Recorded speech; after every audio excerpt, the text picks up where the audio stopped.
In the introduction to this series, I mentioned that there were going to be some films included that would make some people rather skeptical, and I can think of few films likelier to raise eyebrows or raise them higher than Paul Schrader's 1980 film American Gigolo, which is about a male hustler in Los Angeles.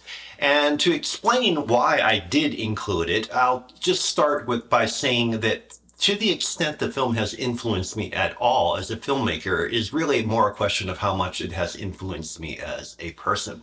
So on that provocative note, let me resort to a little bit of autobiography. So yes, it was released in 1980, which was the first year that I was in film school.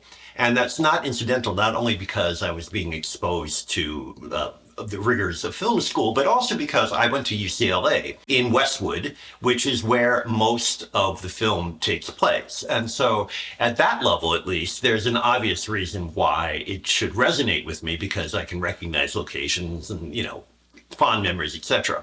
However, the more important aspect of it is I often talk about American Gigolo as being my LA. And I want to hasten to add that I've never done anything or lived anything and lived anywhere like the characters in the film.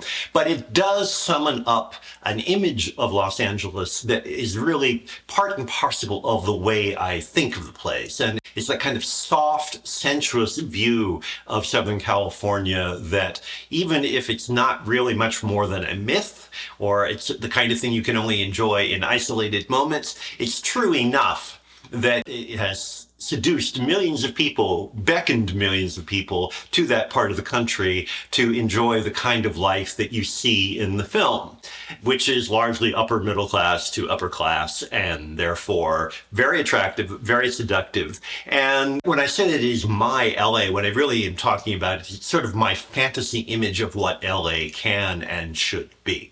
Now, to talk about the filmmaking for a little, aside from the presence of Fernando Scarfotti as the production designer, there isn't really all that much in the film that has any direct influence on my work. And as far as Scarfotti is concerned, I was already familiar with him when I saw American Gigolo. I first encountered him in The Conformist.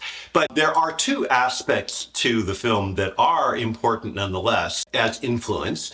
The first is the score by Giorgio Moroder. For those of you who don't know Moroder's name, he rose to prominence in the late 70s for a kind of synth pop and is most famous for his collaborations with Donna Summer. But he also wrote the score for Midnight Express, which was something of a breakthrough. I believe it won an Oscar, and certainly it was one of the earliest films to use electronics as part of the background score. And so Moroder's score for American Gigolo is pretty famous, particularly Call Me, the song sung by Blondie at the beginning of the film.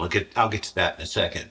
The second influence is not actually technically film, and that's Richard Gere's wardrobe designed by Giorgio Armani. I had never even heard of Armani before seeing the movie, but certainly the style that he brings to the film has been hugely influential, though I can rarely afford it, but that's not really the point. So there's all of that, but to get back to the autobiographical aspect of it, there's more to that than just the fact that it came out the first year I was in film school. It's also, I actually worked for Freddie Fields, the executive producer of American Gigolo. When I worked for him, it was after he had made the movie. So there is definitely a strong personal connection between my life and the film. And I will end with a story that helps to kind of put that into focus. When I first flew to LA to go to film school, I mean, literally on the flight to LA, I happened to be seated in the first row of tourists in a wide body. And so once in a while, people would come out of first class, presumably to use the bathroom. So anyway, I'm sitting there and I look up, and who should come out of first class but Deborah Harry. I already knew who Deborah Harry was at that point, but I bring it up not so much because of being starstruck on my first visit to LA. It was really more, I always like to think of it as being sort of a harbinger of what to expect, because I prefer to believe, and I have no evidence to suggest this is true, but I prefer to believe that they were on that flight to go to LA to record Call Me, which of course plays over the opening credits to American Gigolo.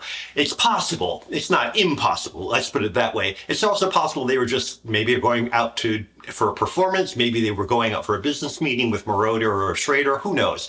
But anyway, the fact is that it will always be in my mind as sort of like a preview of coming attractions, if you will, of both what I could expect from LA, and certainly in terms of the exposure to the star world and all of the seductions of that. And so on that note, I will just leave it there and just say American Gigolo continues, even though I don't think it's a great movie. It continues to provide a fantasy of everything that I loved about Los Angeles.